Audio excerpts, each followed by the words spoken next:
गैर भाषा में बातें करता है वो प्रभु से बात करता है। भेद की बातें आत्मा में होके बोलता है, ये वो गैर भाषा है। इसलिए तो इसे गिफ्ट बोलते हैं, इसलिए तो इसे हथियार बोलते हैं। इसलिए तो कहते हैं जो गैर भाषा में प्रार्थना करता है वो अपनी उन्नति करता है।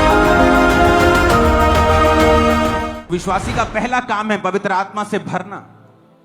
वचन कहता है जब पवित्र आत्मा उन पे उतरा वो गैर भाषाएं बोलने लगे। लोग बोलते हैं जब उन्होंने गैर भाषा बोली थी 120 लोगों ने, तो बाहर जो पेंटिकोस मना रहे थे उनकी भाषाएं बोली थी। आज ऐसा क्यों नहीं होता? क्योंकि पवित्र आत्मा कोई तोता नहीं है जो रटी रटाई एक ही चीज करेगा या एक ही काम करेगा।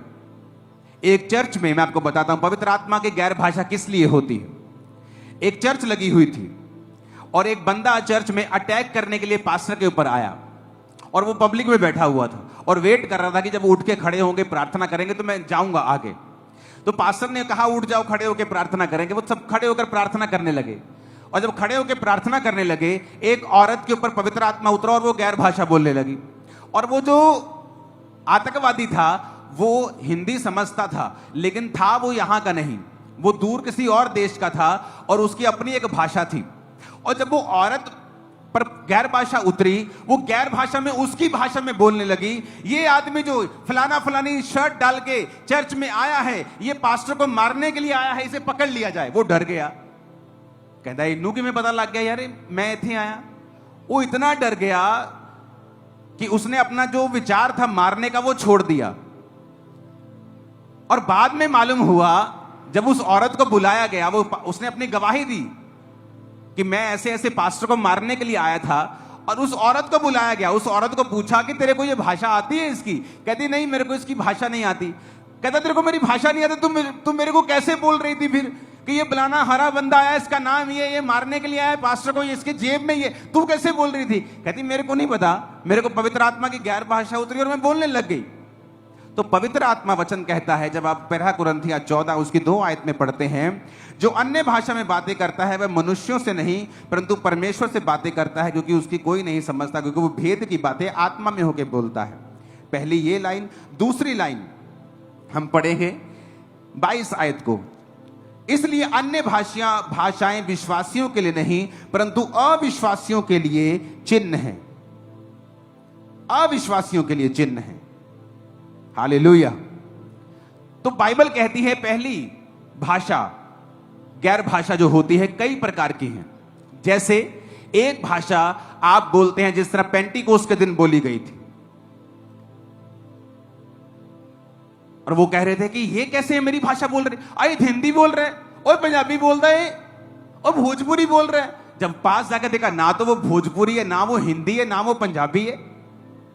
कहते पवित्र आत्मा उन्होंने गैर भाषा बोलने की ताकत दी और वो अपनी उनकी भाषा में प्रचार कर रहे थे जबकि उनको उनकी भाषा नहीं आती थी। लेकिन हर बार पवित्र आत्मा ऐसे नहीं करता है। कई बार एक बंदा रात को उठ के बैठता है, बेचैन होता है, कहता मेरे को बेचैनी क्यों है, ना मैंने पाप किया ना मैं कोई प्रॉब्लम है। वो गैर भाषा में प्रार्थना करता है। फोन व्हाट्सएप नहीं होते थे तब, और थोड़े दिन बाद उसका सगा भाई मिलता है और बोलता है कि फलानी रात को मेरे को हार्ट अटैक टाइप एक चीज हो गई थी, मैं मर गया था। कहता उसी रात को पवित्र आत्मा ने मुझे उठाकर गैर भाषा में प्रार्थना करने के लिए कहा था। कहता पर पता नहीं क्या मिरेकल हुआ, 3 घंटे बाद मैं जी उठा, मेरे को जान आ गई मेरे को। कहता 3 घंटे मैंने प्रार्थना की थी गैर भाषा में और 3 घंटे के बाद मेरे मन में शांति आ गई और मुझे लगा अब मुझे सो जाना चाहिए। तो उसको तो नहीं मालूम कि मैं किसके लिए प्रार्थना कर रहा हूं। जिस तरह वचन कहता है जो गैर भाषा में बातें करता है वो प्रभु से बात करता है, भेद की बातें आत्मा में होकर बोलता है। ये वो गैर भाषा है कि आप नहीं जानते। अब गैर भाषा हो सकता है किसी पास्टर के लिए प्रार्थना कर रहे हो जो ग्रीस में बैठा है, जो इराक में बैठा है, उस पर अटैक होने वाला है, कोई उसके लिए प्रेयर नहीं कर रहा, लेकिन गैर भाषा में पवित्र आत्मा आपके मुंह से उस व्यक्ति के लिए प्रार्थना करवा रहा है। तो गैर भाषा जब आप बोलते हैं तो जरूरी नहीं आप किसी की भाषा ही बोल रहे होंगे। हो सकता है आप किसी के लिए प्रार्थना कर रहे हो, आप किसी देश के लिए प्रार्थना कर रहे हो, आप अपने परिवार के लिए जिस प्रार्थना को आप नहीं जानते कि मुझे ये विषय पे भी प्रार्थना करनी है। हो सकता है आपकी बेटी, आपका बेटा किसी ऐसे व्यक्ति के साथ मिल रहे हो जो बड़ा ही खतरनाक है उनके लिए। उसके स्कूल में, उसके ट्यूशन पे, आपको नहीं पता आप प्रार्थना कैसे करेंगे, आपको जिस चीज का मालूम ही नहीं। लेकिन जब आप गैर भाषा में प्रार्थना करेंगे, आत्मा आपके अंदर से होकर बोलेगा कि तेरी बेटी के जितने, तेरे बेटे के जितने भी रॉन्ग कनेक्शंस लोगों के साथ हो रहे हैं, वो जल जाए, वो खत्म हो जाए और वो खो जाएंगे, क्योंकि आप गैर भाषा में प्रार्थना कर रहे हैं। इसलिए तो इसे गिफ्ट बोलते हैं, इसलिए तो इसे हथियार बोलते हैं, इसलिए तो कहते हैं जो गैर भाषा में प्रार्थना करता है वो अपनी उन्नति करता है। क्यों कहते हैं अपनी उन्नति करता है? क्योंकि जो बेटा तेरा बच गया, तेरी प्रार्थना से नहीं बचता था, क्यों? तुझे मालूम ही नहीं था कि इस विषय में प्रार्थना करनी है, तो बच गया, तेरी उन्नति हुई, तेरी फैमिली की। कल को वो नुकसान करता, पैसे का भी नुकसान होता, तेरे फाइनेंस की, आत्मा में नुकसान करता, आत्मिक उन्नति भी तेरी हुई, और परमेश्वर ने तुझसे बात भी की, पवित्र आत्मा ने तुझे इस्तेमाल भी किया। तो गैर भाषा इतनी जरूरी है कि हर बंदा इसको बोले। हो सकता है आपके पास 10 शब्द हो, 12 शब्द हो, जो सिर्फ प्रभु की स्तुति करने के लिए परमेश्वर ने आपको दिए हो गैर भाषा में। आप बोलें, 12 के 120 हो जाएंगे, लेकिन बोलना तो शुरू करें। ऊंची आवाज से बोलो हालेलुया। क्योंकि लिखा अन्य भाषाएं विश्वासियों के लिए नहीं, अविश्वासियों के लिए चिन्ह है। कैसे?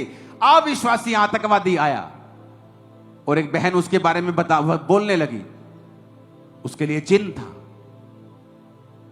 भविष्यवाणी विश्वासियों के लिए चिन्ह है, गैर भाषा अविश्वासियों के लिए चिन्ह है। कितने इन बातों को समझ रहे हैं? तो इन बातों को आपने समझना है, गैर भाषा की ताकत को, गैर भाषा के इंपॉर्टेंस को, क्यों जरूरी है बोलना, उसे आपको समझना है। आमीन।